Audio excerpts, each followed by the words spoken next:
मराठी कथा श्यामची आई भाग 33. कर्ज म्हणजे जिवंतपणीचा नरक. त्या दिवशी सावकाराचा माणूस कर्ज वसुलीसाठी आमच्याकडे आला होता. तो दूत आमच्याकडे घरी आला म्हणजे आई मेल्याहून मेल्यासारखे होत असे. कर्जपायी सुख नाही. कर्ज म्हणजे जिवंतपणीचा नरक होय. मेले तर कर्ज काढू नये, उपवास काढावे, परंतु ऋण नको. ऋणाने एकदा सुख होते, ते म्हणजे ऋण घेताना. त्यानंतर ते नेहमी रडविते, भिकेस लावते. कर्जाने स्वाभिमान जातो, मान हरपते. कर्जाने मान नेहमी खाली होते. कर्ज म्हणजे मिंदेपणा, दीनपणा. सावकाराचा माणूस वडील त्याची भरतास ठेवीत होते. घरात चांगली भाजी करावयास त्यांनी सांगितले. केळीचे पान आणून ठेविले. कढी कर व कढीत कडुलिंब टाक, म्हणजे वास लागेल, अशी आईला सूचना देऊन वडील शेतावर निघून गेले. तो मनुष्य ओटीवर बसला होता. आईने त्याला चहा करून दिला. घरातील पूड संपली होती, तरी शेजारून आई घेऊन आली. चहापानानंतर आईने कडक पाण्याने त्याला आंघोळीस दिले. त्या कारकुटाने आंघोळ केली, परंतु स्वतःचे धोतरही त्याने धुतले नाही. सावकाराचा नोकर श्रीमंताच्या कुत्र्यालाही मान असतो. श्रीमंताच्या कुत्र्यांचेही गरिबाने मुके घ्यावे लागतात. एकदा एक शेतकऱ्याला एका श्रीमंताचा कुत्रा चावायास आला. शेतकऱ्याने त्या कुत्र्याला काठी मारली. त्या श्रीमंताने शेतकऱ्यावर खटला भरला व त्या शेतकऱ्यास 25 रुपये दंड झाला, असे मी वाचले होते. शेतकरी म्हणजे का माणूस आहे. साऱ्या जगासाठी खपणारा तो गुलाम, साऱ्या खुशाल चेंडूंना टोचणारा तो जणू पशु असे असून श्रीमंताच्या कुत्र्याला मारतो. मित्रांनो, हिंदुस्थानात पशुपक्षी यांना मारण्यापेक्षा अधिक मान आहे. देवळात कुत्रे कावळे चालतील, घरात पोपट मैना चालतील, परंतु हरिजन खपणार नाही. पशुपक्ष्यावर प्रेम करणारे परंतु मानवाचा तिटकारा करणारे असे नराधम जेथे आहेत, तेथे सुख, सौभाग्य व स्वतंत्रता कशी येणार. या सावकाराच्या माणसाचे ते ओंगळ धोतर माझ्या आईला धुवावे लागले. माझ्या पुण्यशील आईच्या हातून ते अमंगळ वस्त्र धुतले गेले. आईचा हात त्या धोतराला लागून ते धोतर वापरणारा पवित्र व्हावा, असाही ईश्वराचा हेतू असेल. परमेश्वराचे हेतू अतर्क्य आहेत. तो शुद्धीचे कार्य असे कोठून करून घेईल याचा नेम नसतो. माझे वडील शेतावरून आले. तुमचे स्नान वगैरे झाले का, असे त्यांनी कारकुनाला विचारले. तो होय म्हणाला. तुमची वाट पाहत होतो. तुमच्याजवळ बोलून हिशोब करून पैसे घेऊन मला सायंकाळी विसापूरला मुक्काम करावायचा आहे. आज रात्री तेथे वस्तीला राहीन, असे तो म्हणाला. बरे, मी स्नान करून येतो. लवकरच पूजा वगैरे आटपतो. तुम्ही थोडी विश्रांती घ्या, असे त्यास सांगूस वडील आंघोळीस गेले. स्नान करून ते आले व पूजेला बसले. आईला त्याने हळूच विचारले, त्यांना चहा वगैरे दिलास की नाही करून? कोठून आणून द्यावायचा होतास? आई म्हणाली, सारे काही दिले. त्यांचे धोतरही धुवून वाळत घातले आहे. एकदाची दिंडी का जाऊ देती? दे येथून लवकर. आई त्रासली होती, संतापली होती. वडील शांतपणे पूजा करू लागले. ते शांत होते, तरी त्यांची मनातली खिन्नता बाहेर डोकावत होती. घरच्या देवाची पूजा करून वडील देवळास निघाले. आईने पाणी केले. धाकटा पुरुषोत्तम शाळेतून आला होता. त्याने ताट घेतली. वडील लवकरच देवळातून परत आले. उठा वामनराव, हातपाय धुवा, असे वडील त्यांना म्हणाले. या, बसा येथे. सोहळे नसले तरी चालेल, काही हरकत नाही, असे वडील त्यांना म्हणाले. जे वडील आम्हास सोहळ्या ओवळ्यासाठी बोलवायचे, त्यांना तो ओवळा मनुष्य स्वतःच्या शेजारी चालला. जणू तो सावकाराचा मनुष्य म्हणजे देवच होता. त्यांची हांजी करणे, त्यांचा उदो करणे, एवढेच वडिलांचे काम होते.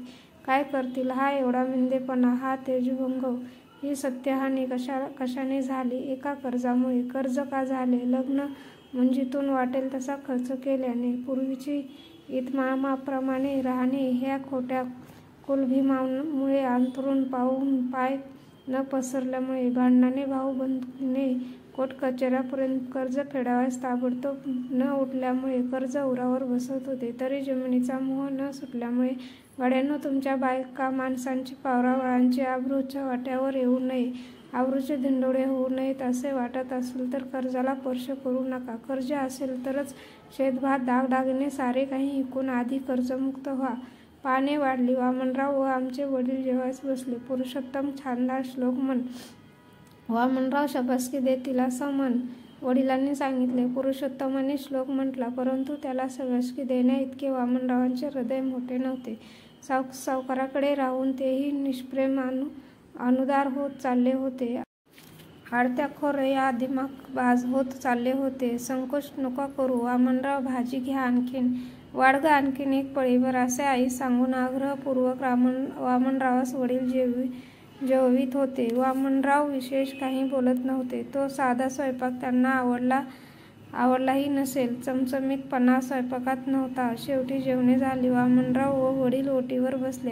वामनरावास सुपारी लवंग देण्यात आले. त्यांना प्यायला ताजे पाणी पाहिजे होते म्हणून फासाला तांब्या लावून पाणी आणण्यासाठी पुरुषोत्तम विहिरीवर गेला. थंडगार पाणी तो घेऊन आला.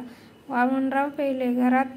आई घरात जेवायस बसली. मग काय भाऊराव, व्याजाचे पैसे काढ. तुम्ही आजचा वायदा केला होता. आज 75 रुपये तरी तुम्ही दिले पाहिजेत. खेप फुकट दडवू नका. तुम्ही सांगितले होते आज यावायला म्हणून आलो. वामनराव बोलू लागले. ते पहा वामनराव, 10 मन भात होते ते सारे विकले. त्याचे काही पैसे आले. काही नाचण्या होत्या त्या विकल्या. इकडून तिकडून भर घालून 25 रुपये तुमच्यासाठी बांधीव तयार ठेवले आहे. आज इतकेच घेऊन जा. मालकांची समजूत घाला. आमच्यासाठी 4 शब्द सांगा. पैसे काही बुडणार नाहीत म्हणावे. हळूहळू सारा फडशा पाडू. बेपाक करून जरा मुले मोठे होऊ देत. मिळवतीत होऊ दे. एक धंदा प्रिव्समध्ये गेला आहे. हे पहा वामनराव, शेणातले किडे का शेणातच राहतात, तेही बाहेर पडतात. माझे वडील आजची करून सांगत होते ते मी ऐकणार नाही. पैसे घेतल्याशिवाय इथून हलणार नाही. हे नवीन घर बांधले त्याच्यासाठी तुमच्याजवळ पैसे आहेत. मुलांना इंग्रजी शाळेत शिकवण्यासाठी तुमच्यापाशी पैसे आहेत. फक्त सावकाराचे देणे देण्यासाठी मात्र पैसे नाहीत. अहो, सावकारांचा वसूल आला नाही तर आम्हाला तरी पगार कोठून मिळणार? ते काही नाही. आम्हालाही मालकासमोर उभे राहावयास शरम वाटते. रुपये द्या. वामनराव रागाने बेमुर्तखोरपणे बोलत होता. तो तरी काय करील? तोही गुलामच. वामनराव, काय सांगू तुम्हाला? घर ते काय? अहो, केंबळी घर, मापाच्या भिंती, तिचा आग्रह म्हणून बांधली मटी, उभारला हा गुरांचा गोठा. परंतु हे लहानसे घर बांधावयासही तिच्या हातातल्या पाटल्या विकाव्या लागल्या. वडील शरमेने होऊन सांगत होते. वडील बाहेर बोलत होते. घरात आईच्या भातात डोळ्यातील टिपके गळत होते. पोटात शोक मावत नव्हता. भात गिळवत नव्हता. घर बांधायला पाटल्या विकल्यात. सावकाराचे देणे देण्यासाठी बायको विका, असे वामनराव निर्लज्जपणे बोलला. विजेसारखी आई उठली. मोरीत हात धुवून ती बाहेर आली. तिच्या डोळ्यातून शोक संतापाच्या जणू ठिणग्या बाहेर पडत होत्या. ती थरथरत होती. ओटीच्या दारात उभे राहून आई त्वेषाने म्हणाली, या ओटीवर चालते व्हा. बायको विका असे सांगायला तुम्हाला लाज नाही वाटत? तुमच्या जिभेला काही हाडं आहे की नाही? तुम्हाला बायको आहे की नाही? येथून चालते व्हा व त्या सावकाराला सांगा मी दाराचा लिलाव करा. परंतु असे बोलणे ऐकू नका. खुशाल दौंडी पेटवा, जप्ती आणा, परंतु पोळाबारांच्या देखत असे अभद्र बोलू नका. ठीक आहे, आम्ही तरी त्याचीच वाट पाहत आहोत. या महिन्यात तुमच्या घरादाराची जप्ती नाही झाली तर मी वामनराव नव्हे. एका बाई माणसाने भाऊराव आमचा असा अपमान करावा का? वामनरावांनी वडिलांस विचारले. तू घरात जातीस की नाही? माझे वडील रागाने बोलले. आई निमूटपणे घरात गेली व रडत बसली. अश्रूंशिवाय कोणता आधार होता? बाहेर ओटीवर वडील वामनरावांची समजूत घालीत होते. तो हो ना करता करता 25 रुपये घेऊन कारकून निघून गेला. वडील घरात आले. तुम्हा बायकांना कवडीची अक्कल नसते. तुम्हाला काही समजत नाही. सकाळपासून किती जपून त्याच्याजवळ मी वागत होतो. त्याची मनधरणी करीत होतो. चुलीजवळ फुंकीत बसावे एवढेच तुमचे काम. उद्याचे मरण तुम्ही आज ओढवून घ्याल. रागाने का कोणते काम होत असते? गोड गुलाबीने घ्यावे लागते. आमची कशी ओढाताण होत असेल त्याची तुम्हाला काय कल्पना? वडील आईला बोलू लागले. पदोपदी अपमान करून घेण्यापेक्षा आज मेलेले काय वाईट? कुत्र्यासारखे हिडीस करून घेऊन जगण्यात काही गोडी. उद्यापेक्षा आजच मरावे. मरणे म्हणजे सोने आहे. आणू द्या जप्ती, होऊ द्या लिलाव. आपणही मोलमजुरी करू. मथुरीच्या तिकडे राहावयास जाऊ. मजुरी सुद्धा मेली असली अभद्र बोलली असे घाणेरडी बोलणी ऐकून घेणार नाहीत. चला आपण मोलमजुरी करू. धारतीवर निजू. झऱ्याचे पाणी पिऊ. झाडांचा पाला ओरबाडून खाऊ. चला.